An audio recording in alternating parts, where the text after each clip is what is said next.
papasok na kami ngayon. Sir, magandang umaga. Good morning mga Kabenso TV. Nandito na naman tayo sa panibago natin vlog.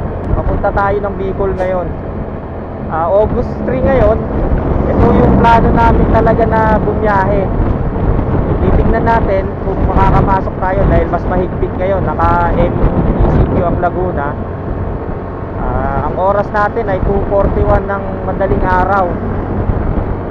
Malaman agad kung mahigpit ba yung checkpoint o hindi.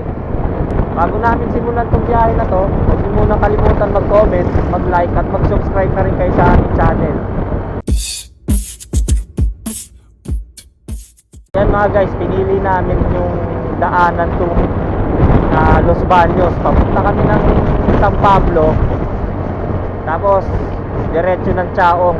Yun ang susubukan natin para isang checkpoint lang ang dadaanan natin. So sana Lucena, ayan, kakaliwa tayo ngayon dyan. Na tayo sa bayan ng ngayon, Sariaya. Lucena na tayo mga guys. Aakyatin natin yung tuk-tuk na yon. Ayan, sa wakas narating na rin natin uli yung highway. Mga guys, andito na tayo sa dulo ng diversion. Papunta na tayo ng Calawag. At yes, andito na tayo mga guys sa gateway to Bicolandia. The bad guys are here. Mga guys, andito na tayo sa boundary ng Camarines Norte. Maraming nakapila. Yan, talagang hindi nila pinapapasok mga guys yung mga sasakyan dito, sinasala talaga. So, pupunta tayo dun sa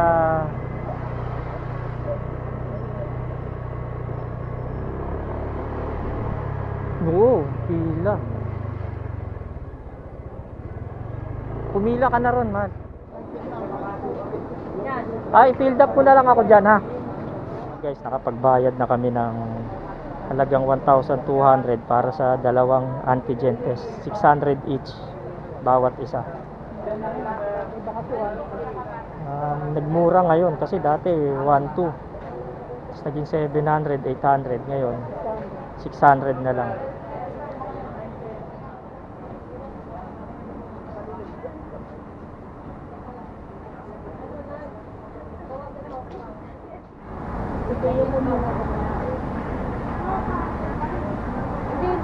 Okay na, tapos na.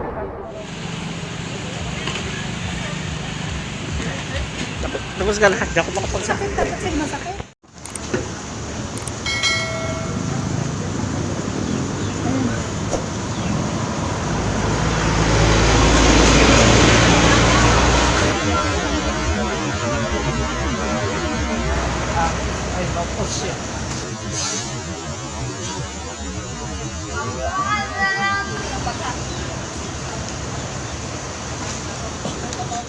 Yung result nung swab test namin is negative, so pwede kami makapasok. Pumasok. Bibigyan na kami ng pass slip.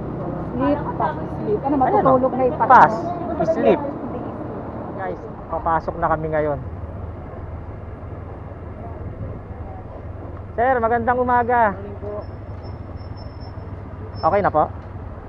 Okay na, okay na. Ay. Salamat naman. Sir, salamat sir. Dito na sir. Salamat sir, ha. Ayan mga guys, nakapasok na kami ng Camarines Norte. So yun, pinakita lang namin na kung ano yung mga dapat gawin, ipasang mga documents para makapasok dito sa Camarines Norte. Take note lang mga guys, kung wala talaga kayong pakilala dito sa Camarines Norte at wala kayo talagang gagamitin na talagang legitimate na address, hindi talaga kayo makakapasok kasi hinahanapan talaga nila ng acceptance letter dun sa barangay na pupuntahan nyo. Pangalawa, kailangan magpa-antigen test ka ron sa kanila. Kailangan negative yung antigen test nyo. At kung talagang wala kayong kakilala rito sa loob ng Camarines Norte mga guys, palagay ko malabo kayo makapasok. Kailangan talaga meron kayong kamag-anak dito or kaibigan na pupuntahan. So yan mga guys, dito na lang natin tatapusin itong video na to. Huwag nyo na lang kalimutan mag-comment, mag-like at mag-subscribe na rin kayo sa channel ko. So maraming salamat, kita-kits na lang tayo sa susunod nating mga vlog. So thank you.